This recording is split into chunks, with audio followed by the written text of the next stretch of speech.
This is the Motivated Business Show, hosted by me, Mark Terrell, the author of Motivated, the Reluctant Leader's Guide to Building a Business That Sets You Free. In my book, I share the 7-step process to get the measure of your business. M.E.A.S.U.R.E is an acronym that stands for Mirror, Evaluate, Action, Systemize, Unify, Review, and Energize. On each episode, I'll be chatting to a business owner about how they stay motivated and how they've got the measure of their business. So without further ado, let's find out who's joining me on this episode. Hello and welcome to this episode of the Motivated Business Show with me, Mark Terrell. And today's guest is from the PR world. So looking forward to diving into that world. I think a lot of people misunderstand what PR really is. And I know that Andrea had some recent really good success with something with a local charity. Hope she should be able to share a bit about how that came about. But if you're watching this for the first time, the Motivated Business Show is all about the content from my book. So what I do is I try to bring into the conversation how the 7 steps that I share in my book are relevant. And the 7 steps are, we work through them. The first one being mirror, understanding yourself is key. And so I'm bound to mention that. But today, as Andrea has a team, I'm going to be particularly talking about the U and the E, which is the unify and the energize part of the process, which is understanding how you get the best out of other people. Right, so that's enough from me. Let's bring on Andrea to join us. Welcome, Andrea. Thank you, Mark. Good to be here. Looking forward to our chat. Before we get stuck into the topic, let's give you a chance to introduce yourself. Thanks, Mark.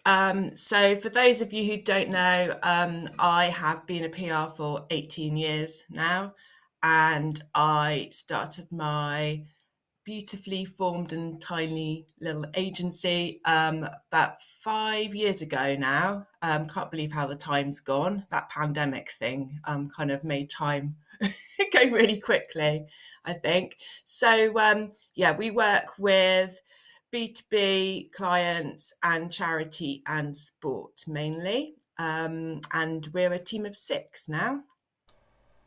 Brilliant. Well, I've definitely seen you grow over those years. I first met you networking locally, in person, I think, before we went online. Now most of my networking is online, but I do some in person. So the first question, Andrea, is how do you stay motivated? I think what's really great is the fact that I love my job. So now that I've got 2 sides to my job, really. I've got the nurturing and looking after my team as a leader, which I always say that I'm not a reluctant leader. I love it, but I'm an accidental leader. I didn't expect to have a team. That's the first part of it, and the other part is the fact we just really like getting our clients in the press and getting our clients the recognition they deserve, and also protecting our clients as well. Just love it. In all these years I've been doing it, the buzz of seeing someone, like on Friday, a couple of our clients got into the Bristol Life Awards, and that moment when you know they're in, it's like, oh yes. And it never ever dulls, never dulls. That's the thing that motivates me, because it's their success is what's important. Well, your work is important in that a lot of people do great work but don't get noticed. So I think that's where PR fits in, isn't it? That you find a way where people get to know what work you do. Because people, I don't know where you find this, that people like to put us into boxes, and they compare us with somebody and they think, oh, you're like them, and all of a sudden you're just another one of that type of person. Whereas what we want to do as individuals, and especially with businesses, is to stand out. And I guess PR is how you do that. Yeah, it is. It's building that trust, because people are going to buy from you if they trust you and like you. So like having PR strategy means that as part of your marketing, you're building that trust, because you're showcasing the incredible things that you do as a business, as an individual, whatever that might be. And also you're providing consistency as well across like what you're saying. And that helps build trust as well, because it's like if someone's inconsistent, then that also takes the trust away. So yeah, That's so that's the interesting. main part of it. Yeah, Yeah. yeah. So before we start talking about how you built your team and how it feels to lead a team, I just want to talk about the recent thing that I mentioned with regards to the local charity, Mm. which involved locking up some snooker players. So I wonder whether you could tell us about that, how it came about, and the success that you've had with that. Yeah, so I'm lucky enough to have worked with M.E.A.S.U.R.E Children's Hospice at Home for over 2 years now. And it's a wonderful charity based in Bristol, works across the southwest. They provide expert palliative nurses into the home, sometimes into hospital, but they give care to the child in the home so that the family can have a bit of time out. And even if it's to go shopping or to spend some time with other children, it's having that expert nurse. And then when it comes to the end of a child's life, they're there 24/7 now with the family. So it's incredible. It's incredible charity, and very lucky that World Snooker have partnered with the charity for a long time, and they love Jessie May. They're really good supporters. Um, so the partnership exec Kim had this idea of having a fundraiser to put some people in jail, and then they have to raise bail to get out. So we had two, one of our trustees plus another local business person, and then four from World Snooker, which is Barry Hearn and Rob Walker, and then two of the players are Jamie Jones and Stuart Bingham. So it was great. They were good. Everybody was up for it. So the great thing is the Avon and Somerset Police were completely up for doing public arrests. So yeah, so it's really good. Templemead Station, having the police there and having this four World Snooker people arrested, it caused quite a nice stir. And the great thing is we've raised this morning nearly £30,000, which it's a really good chunk towards covering the cost of a nurse for a year for a family. So that's the main thing. But it's with charities, it's interesting PR wise, because there's so many incredible charities, and it finding a way to get those loyal supporters is really tough. A lot of the grants have been cut for charities in recent years, so it's very competitive. um, it's a real privilege to work with these organisations that are doing such great work, and trying to come up with these ideas. And it's a real team effort as well. I think that's the lovely thing about working in a charity is everybody goes above and beyond their kind of job description and their role and works together. That certainly happened last week. Yeah. Yeah, fabulous. Well done. I can't say I picked it up on the local news, Mm, and then saw you mention it on LinkedIn, and so I didn't think.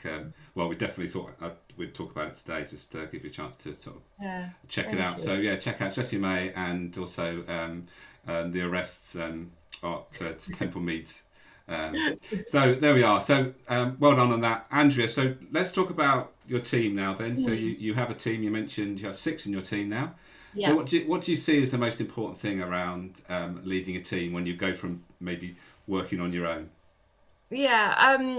So people often ask me how I ended up with a team, and that I started out using an apprenticeship scheme, and that's the way I grew. And I think that helped me because I needed to learn to have a team as well as they needed to learn to do PR. So we kind of learnt together, which I think's really good. And then when I started, I had an office. Now we're all remote. I didn't think, when you start your company and you picture it in your mind, and I didn't expect to have people dotted around the country. Mm.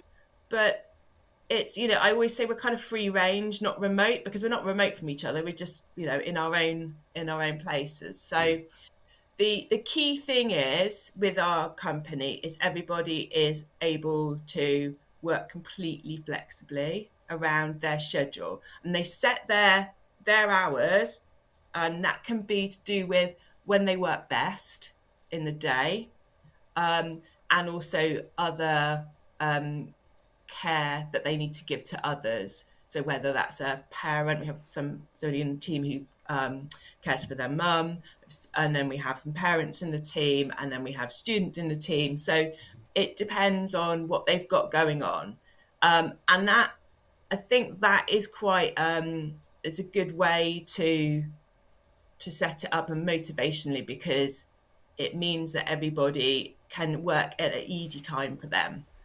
So I think that's the thing. We offer that freedom and choice. Um, but the real thing that really keeps everyone together is they have to totally be on board with where we're going as a company, what we stand for, and the work we're doing, and why I started the company, and why we do the work the way we do it. Um, and That's yeah, interesting. so sometimes you have to have the right people on the bus. I mean, people use that analogy all the time, but it's so true. Yeah. Mm. Yeah, I mean, it's making sure everyone's sticking to the same values, isn't it? I think that's Mm. essential, isn't it? Establish what your values are and making sure everybody's, sticking to those values. And when people step outside those values, that's when you start to feel like, hang on a minute, that's not quite the way we do things around here. And I Absolutely. talk about, values being the key as opposed to Mm. rules. Let's actually Yes. talk about the things that are important to us, and not for the sake of giving you rules to abide by, but actually this is the way we want to. We all want to stick to these values because it's Mm. that's what's important to us. And I It guess with is. regards to PR, that's when things might start going a bit awry is when people within an organisation start Mm. going outside the values of the organisation, and then PR has to step in to sort of try and sort of put things right in some way, I guess. Exactly. Yeah, Yeah. exactly that. Mm-hmm. And I think, yeah, that's completely it. It's being value led. And then also, I think for myself, I've got Kira, who's my like second in command, and we always say we're Batman and Robin. Um, and she lives the values, and she day to day, everything goes through her, and she so lives those values that she inspires the rest of the team. And I think it's really important to have, when you get to the size that we are, that the leader has that person who's, we complement each other. We're not the same. Kira works for me for a reason. Like I needed somebody who did all the stuff that I don't find easy. Mm. But we are totally like together on the values. Um, Yeah. and with one of our values is thoughtfulness, and we are that is our thing. We think about each other, and we think about our clients, and we live as nice people. Yeah. Well, it's interesting you talk about. Is it Kira? Do you say that you work with Kira, Kira? yeah. Yeah. Mm. Because a lot of people, when they get busy as an entrepreneur, they think I need another me. But Mm. actually, that is rarely the case. Actually, what they need is someone that is actually maybe not the opposite to them, but very much like have different skills and actually different Mm. motivations that they get things done that they wouldn't get done, and Yeah, that's the difference, isn't it? I mean, you don't it is. really want to be. You don't want to be recruiting a load of Andreas. You want to actually. I'm No, sure no, you've the world realised doesn't that need everybody in that. your team has got their strengths and weaknesses. Yeah, Absolutely. I think, yeah, I'm very fast paced.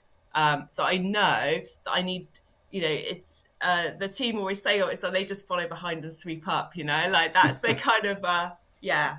Uh, yeah, yeah. yeah, I think everybody else is a little bit slower paced than me. Because Right. that needed to happen. And yeah, Yeah. it's, yeah, it's fun actually. Some of the things that we do, just to find out about each other. Hmm. we have like team get-togethers on Zoom, but we also have the ones, sort of in-person ones, and yeah, it's always fun, just to kind of just we just hang out, just and find out about each other. I think that's important as well. Like not to always have an agenda. No, Um, I'm just picking up what you talked about being flexible and actually being letting out people to fit in with when they work best. I mean, that is just yes. a great way of working because there's nothing worse, I don't think, is just making things so rigid that people actually have to work within this box that doesn't work for them, and then you wonder why they're not performing. When if you Oh, give them a flexibility to work it themselves, then you're actually trusting them. Firstly, you're saying mm, I trust you, and also you're saying I want you to do the best work. It's not about yeah. just telling you when. It's about when you can actually do the best work, and that's the key. Yeah. It is important, and I Mm. think it's I'm an early morning person. Kira's an early morning person. Actually, there's a few of us that are quite early morning people on the team at the moment, and one that isn't so, which is fine. It's fine. And then we had great guy working for us a couple of years ago, and he really wasn't a morning person. And he'd turn up to the team meeting and be like, "Hi," and then I just knew later on by about sort of 6, 7 o'clock at night, he'd send me something beautiful. And that was Yes. that was when he did his work. And that's fine. That's absolutely great. Do your work then when you're creative. It's a creative job. Every word we write counts. Yeah. Did he get to go to all these sort of evening do's then? Did you send him out because he was a night owl? Oh yeah, absolutely. I'm not. Oh crikey. Yeah. It's- Brilliant. Okay, so you'd mentioned about where you're going. So how do you actually define where your business is going then, Andrea? um so we we all sort of talked about this together actually as a team, because I my main thing is that I want the business to provide everyone with some choice, so ability to have choice in life. And I want that for everybody who works at Admire. So um, if whether that's they want to take some time off to travel somewhere they've always wanted to be, to go to, or there's something with their children, or some whatever it is that motivates them in life, is that the company is able to provide that. And I think that's, we're only on this planet, once, and we've got one adventure, right? So Yeah. work is a massive part of our lives. It's essential. We all need to, most of us need to work.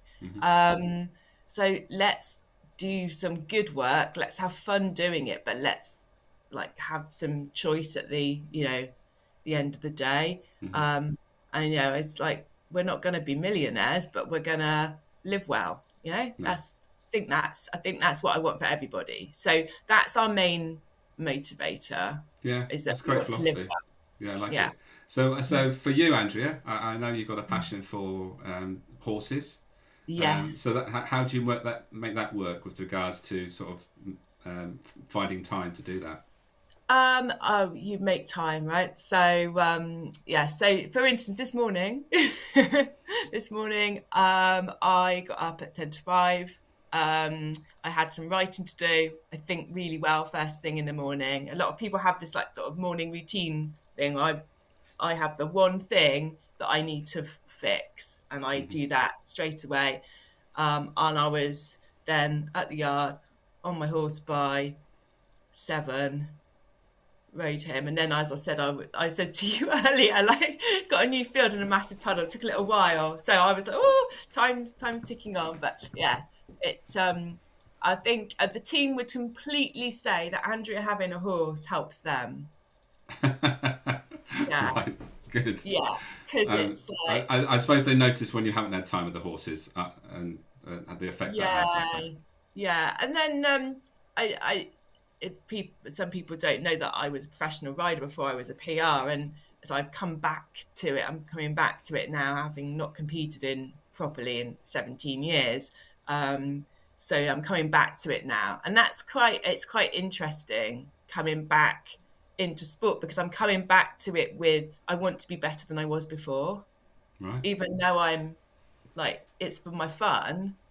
There's no, I'm all or nothing. There's no point unless so I've managed to find a really, really great horse. So yeah, Brilliant. we'll And what see. about mixing work with pleasure? Would an ideal client be in the horse world for you? I have got a client who's a long-standing client since before London 2012, who won a couple of medals at London 2012. He's an equestrian athlete, Hmm. and yeah, we do a fair amount of sort of a sports work. I also run, and yeah, any sports work is my ideal, Right. um, and yeah, it's interesting. I have, my first degree was a science degree, so I tend to, anything that's sporty and a little bit technical, whether that's technology, digital transformation kind of wise, or whether it's medical and health. That's kind of, yeah, that's where I really love that. So Floats your we boat. do, yeah, we do a bit of that. Yeah, it's good Great fun. stuff. Yeah, Right. yeah. Well, I mentioned at the start of the show that I like to bring in the seven-step model. So we'll do that at this stage. There's a few things that I'd like to sort of comment on, just with what we've already sort of discussed. So if you've watched this before or listened to this, talk about the 7 steps. One of the things that we always start with regards to understanding ourselves. So, Andrea, I think that you understand yourself well. You know what motivates you, and that's what gets you going. And you're paying lots of attention to what's important to you with regards to what you said about having fun in your business and one of those things. So understanding yourself is really key. But as we're talking about here, Andrea has a team.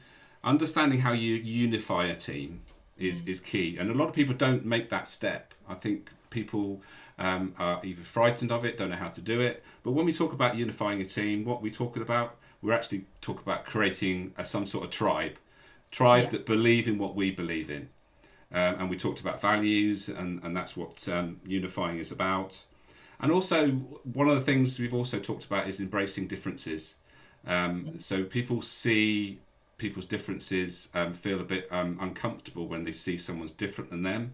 But actually, what you need if you're creating a team is understanding the differences and actually how you can blend them together to be a team. Because a team, let's face it, if you have a team of the people of clones, is that really a team? Can that really be a team? Because it's those clones are all going to have the same sort of qualities and strengths. So actually, by understanding and embracing our differences, that's key, and that's what I cover in the unifying step. And then the energizing is important as well, because first of all we think about the importance of having a team mentality, and understanding what actually is a team. A lot of people actually think they're in a team, but actually what they do, they're more like part of a faculty, so they just do the same job as everybody else, and they think they're in the say the accounts team. But a team really is about understanding how you become interdependent with one another. So you use each other's strengths, and they use you with regards to your strengths, and realizing that everyone's got strengths and weaknesses, and that interdependency is key. Also, thinking about what people actually come to work for, the reward strategies that we have in place. So you haven't really talked about them as such rewards, but one of the rewards that you give is flexibility, and that is in most people's eyes really important, or really valuable, I should say, so that they can carry on doing the things that are important to them. So whether that's caring for people or finding time to do things within the work time, as long as they know that they have to complete their work, that's the most important thing, isn't it? As long as they can do the work in the time frame that's there, that's the most important thing, and not necessarily telling them they have to do it between 9 and 5. Mm. And also with what you've just demonstrated as well, Andrea, is the importance of not being the biggest cog in the machine. Understanding that you've got to step away, and also you've got to play your part with regards to keeping the cogs moving. So being more Yeah. the oil that Yeah. keeps things moving rather than being the biggest cog. Yeah. So that's the sort of comments I had with regards to what we've talked about, and it's the important things with regards to team. So, any comments you got with regards to what I've said there, Andrea, and how it fits in with Yeah, what you do? I think the really important thing you said there was, how we've all got skills, different skills, and it's finding a way of sort of blending those together. And I always say that, I can never remember the exact quote, but where the team is stronger than the individuals, together, and Yeah. it's so true, because people always say to us, "Oh, you punch above your weight," which we do, because that's because how we are together, Yeah. and how we work together, and everybody's got their different life experiences and different ways of viewing the world, and that's so important. And we listen to each of those ideas, and we take from those, and that's what's really important. And I know full well that, um, I'm exactly that oil. And I think the other thing that's important with the unifying the team is to have that person who really is the glue. And I always say that Kira's that glue. She holds she holds everybody. But obviously she's glue with a little bit of glitter, and because Great. you'll kill me for saying that now. But We should have yeah, Kieran on the podcast as well then.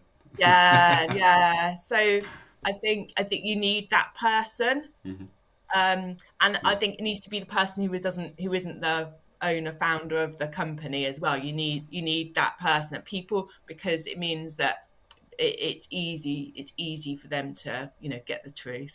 Whereas sometimes the stuff won't always want to say to me, but they'll always say to Kira, and that's great, and that's exactly how it should be. Yeah, Yeah. absolutely. Yeah.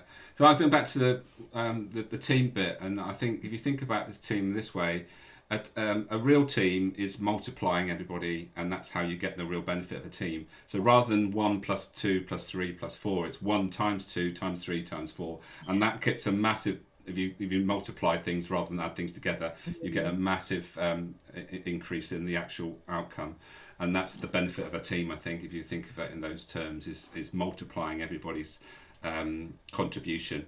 That's Yeah, the key, I think. it Brilliant. is. Yeah.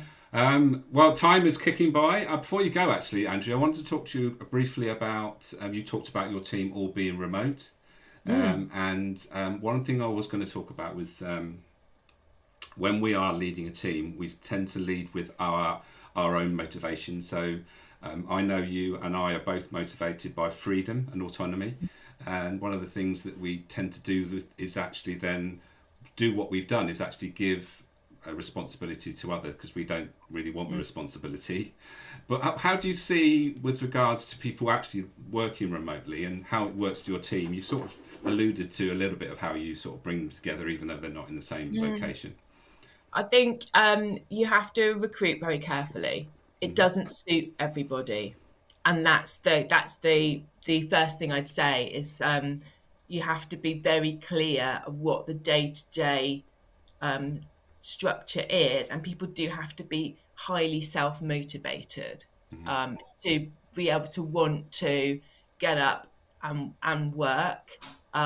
So I think that it doesn't suit everybody. It really suits the individual members of our team. And that's But do you know what? We have students, we have work experience students, we have found ways of doing all of that remotely, and it works really well. We've had a lot of students this year, or this last 12 months, and it works really well. And it's surprising how many people, they'll say, "Oh, young people need to be with other people."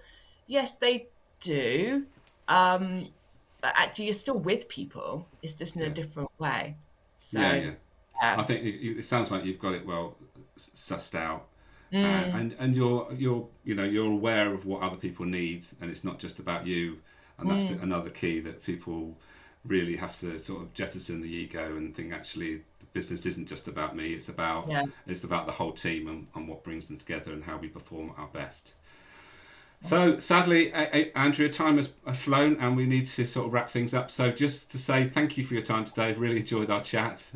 These podcasts are never long enough, but there's loads of things we can carry on talking about. But thank you for sharing what you shared, especially with the Jessie May recently, and all the other things with regards to the importance of PR and how you run your team.